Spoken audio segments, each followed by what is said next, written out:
समाचारों के इस भाग के प्रायोजक हैं खेमचंद पहलवान, पूर्व सदस्य उत्तर प्रदेश कांग्रेस कमेटी व अध्यक्ष गांधी मार्ग व्यापार संघ मेरठ। नमस्कार, आप देख रहे हैं एमडी न्यूज के मेरठ दर्शन बुलेटिन में आप सभी का स्वागत है और मैं हूं मनोज ठाकुर।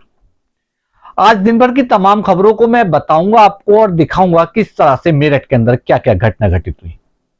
लेकिन सबसे पहले मैं आज आपको उस खबर की तरफ ले चलता हूं जो खबर काफी दिनों से सुर्खियों में बनी हुई है।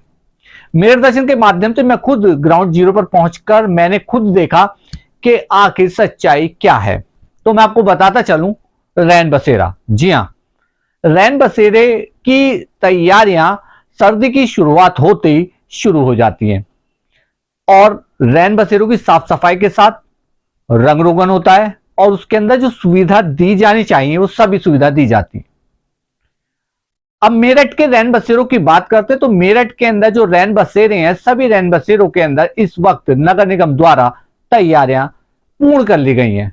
सर्दी की दस्तक होने से पहले ही तैयारियां हो चुकी थी। अब सर्दी आ गई है तो रैन बसेरों के अंदर हर तरीके की सुविधाएं दी जा रही हैं। बच्चा पार्क का रैन बसेरा जो इस वक्त मेरठ के अंदर सबसे अच्छा रैन बसेरा माना जा रहा है, नगर निगम द्वारा इसे आदर्श रैन बसेरा कहा गया है और नाम दिया। मैंने आपको दिखाया था कि आदर्श रैन बसेरा नाम तो दे दिया गया है, क्या आदर्श रैन बसेरा है, इस बात पे भी चर्चा करेंगे। और मैंने आपको पल पल की जानकारी दी थी और दिखाया भी था कि नगर आयुक्त साहब पहुंचे और नगर आयुक्त ने उद्घाटन किया और वहां पर जिस तरह के कार्य चल रहे थे सब आपको दिखाया था। अब अलाव के लिए लकड़ियां भी आने लगी हैं क्योंकि आप देख रहे हैं कि दिन पर दिन कोहरा बढ़ता जा रहा है तो ठंडक ज्यादा हो गई है, तो इसलिए अलाव के लिए लकड़ियां भी रैन बसेरे में आ चुकी हैं। अब सवाल उठता है कि आखिर रैन बसेरा होता किसके लिए है, कौन रैन बसेरे में रुकता है, रैन बसेरे के मानक क्या क्या होते हैं।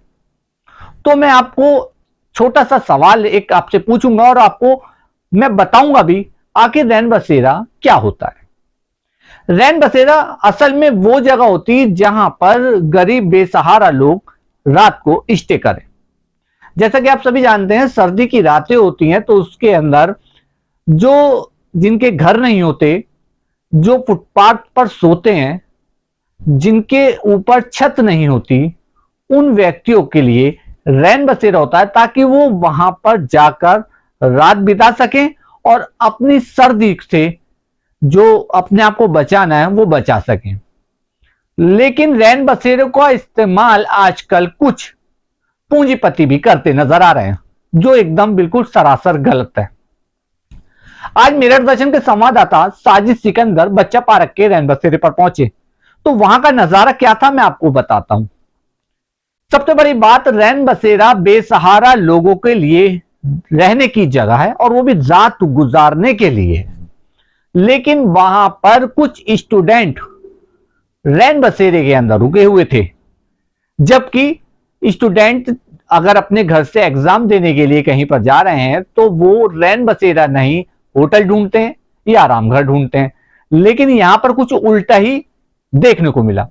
रुक सकते हैं स्टूडेंट, कोई ऐसी मनाही नहीं है, लेकिन उस कंडीशन में जब रैन बसेरे के अंदर जगह आपको पर्याप्त मिले। रैन बसेरे के अंदर रैन करने के लिए जिनके लिए जगह होती है उनको तो जगह नहीं मिल रही और ये स्टूडेंट आराम से रैन बसेरे में रात गुजार रहे हैं। हमारे संवाददाता ने वहां पर पहुंचे एक अधिकारी से भी बात की तो अधिकारी का कहना क्या था वो आपको बताता हूं मैं। अधिकारी ने कहा रैन बसेरा कोई भी रुक सकता है और गरीब होना किसी के माथे पर टैग नहीं लगा हुआ। बिल्कुल सही बात है, लेकिन आपको मैं बताना चाहता हूं जो व्यक्ति घर पर ही नहीं है, जिनका अपना घर ही नहीं है, वो व्यक्ति रुकेंगे ना रैन बसेरे में। और अगर दूसरी ओर देखा जाए जिनके पास हर चीज है, हर सुविधा ले सकते हैं, तो रैन बसेरे में आखिर क्यों रुक रहे हैं। जबकि रैन बसेरे के जो मानक है मैं आपको थोड़े से मानक बताता चलता हूं। रैन बसेरों का पहला मानक यह है कि रैन बसेरों के अंदर कोई भी पागल व्यक्ति रात को स्टे नहीं कर सकता।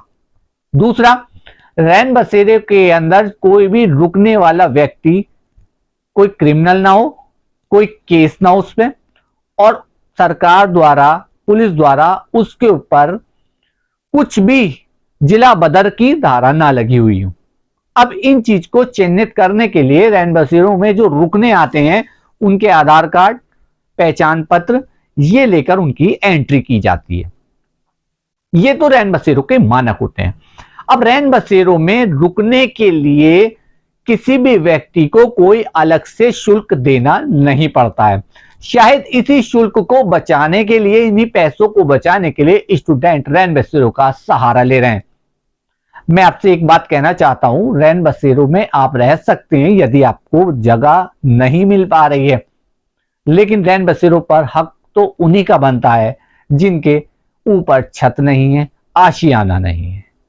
अगर ऐसी स्थिति में ये स्टूडेंट रैन बसेरों के अंदर रहेंगे तो जिन्हें वाकई में हकीकत में जरूरत है वो तो सर्दी में वैसे ही ठिठुरते रहेंगे और अपनी जान गंवा सकते हैं। सरकार द्वारा, नगर निगम द्वारा इस ओर ध्यान देना चाहिए। स्टूडेंटों के लिए एग्जाम की तैयारी की जाती है। अलग अलग स्टेट में, अलग अलग प्रदेशों के अंदर स्टूडेंट एग्जाम देने के लिए जाते हैं, लेकिन स्टूडेंट तो इतने सक्षम होते हैं कि जब वो एग्जाम देने जा रहे हैं तो होटल में रुक सकते हैं या धर्मशाला में रुक सकते हैं, लेकिन रैन बसेरों में रुकने से थोड़ा परहेज करें।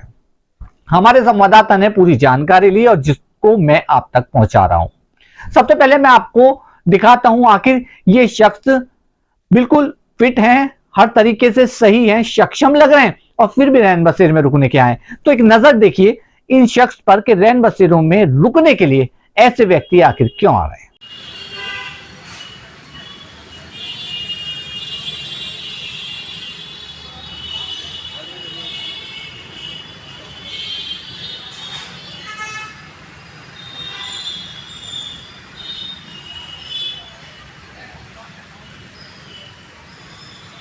तो आपने देखा कि ये व्यक्ति सक्षम है,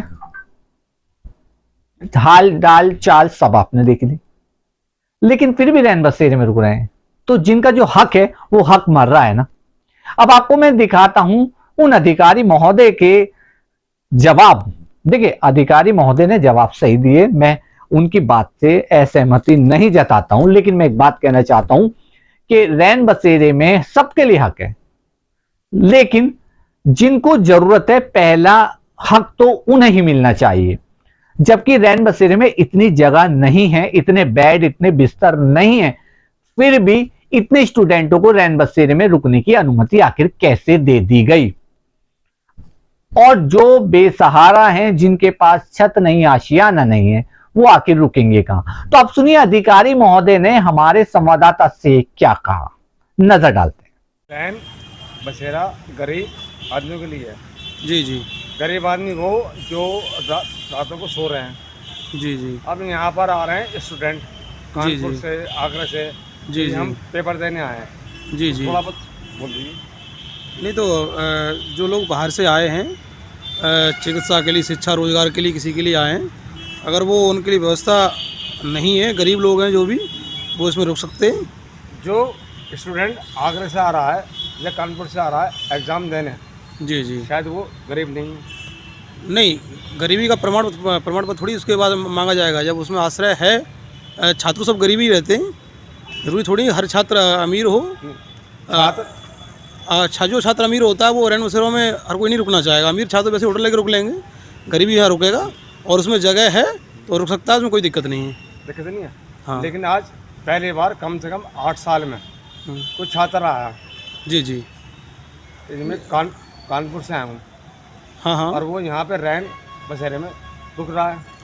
हाँ हाँ मुझे खाली आप ये बताइए कि रैन बसेरा गरीब लोगों के लिए है, ये जो लोग सड़क पर सोते हैं उनके लिए है। रैन बसेरा सड़क पर सोने वाला गरीब होता है, तो गरीब इसमें रुकेगा। और जो छात्र एग्ज़ाम दे रहा हो और कानपुर से आ रहा हो, नहीं, अगर उसमें जगह है, छात्र वैसे ही गरीब होते हैं, रुक सकते हैं, उसमें क्या है। छात्र जो कानपुर से आ रहा हो, अरे छात्र चाहे कानपुर से आए, चाहे ऑल इंडिया में कहीं से आए, अगर वो गरीब असहाय है तो रुकेगा उसमें। आज के मिरर दर्शन के स्पेशल बुलेटिन में बस इतना ही। तेज और ताजा खबरों के लिए देखते रहें मिरर दर्शन। और आपसे एक बात, एक विनती करना चाहता हूं चलते चलते, कि रैन बसेरों में रहने के लिए जो व्यक्ति हैं उन्हीं के लिए छोड़ें। यदि आप सक्षम हैं तो रैन बसेरों का सहारा ना लें। जय हिंद।